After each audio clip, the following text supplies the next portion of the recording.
The thing with you, Mike, is that you were willing to fight. You'll fight a Holyfield. You fight a Razor Ruddock. You fought Bruce Seldon. You fought Frank Bruno. I actually saw the Frank Bruno fight that you fought, the second Frank Bruno fight. These guys now seem to be more concerned with undefeated as opposed to fighting. Errol Spence is supposed to fight Bud Crawford. I'm tired of you fighting over here and you fighting over there. Fight each other. Listen, and I'm not ever going to say anything disrespectful about fighters, but some people need to have enough pride to say, listen, I want to go on a tour being the best fighter in the world. Who wants to fight me? Right. But the difference is, Mike, is that you was willing to fight and you were willing to put undefeated on the line. But let me ask you this. Let me take it from this approach. If I say, Mike, you can fight John Johnson and make $40 million, or you can fight the number 1 contender and fight $40 million, or the number 15 contender and make $40 million, which one you gonna choose? The easiest one. And so that, Mike, that's what we're seeing. That's what's happening with boxing. We want to see the best fight the best. And in the 80s, Hagler couldn't dunk Hearns. Hearns couldn't dunk Leonard. He couldn't dunk Duran. He couldn't dunk Iran Barkley.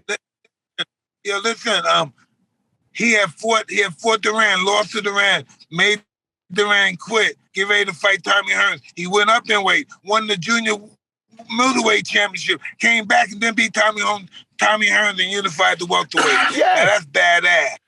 And you look at the 70s, when the big heavyweights, Ken Norton, George Foreman, Joe Frazier, Muhammad Ali, there was no ducking. You couldn't duck anybody. They fight you in 6 weeks. After one fight, 6 weeks later, they fight you again. Yes.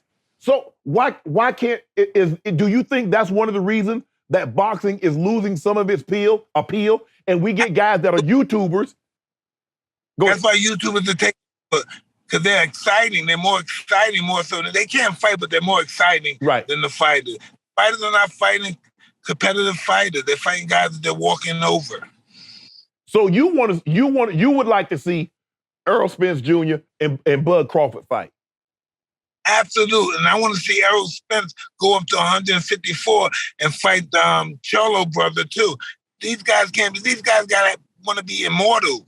I wanted to be immortal. I want the world to know my name to the end of time. But they don't look at life.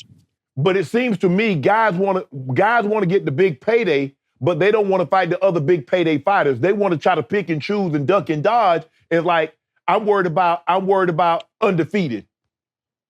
These guys are not making that much money because they're not fighting those guys. Right. These guys are not making $4 million and $3 million. They're not making that much money because they're not fighting the right guys. You know what to do. Hit the subscribe button and become an official member of Club Shay Shay, where we do something before two something.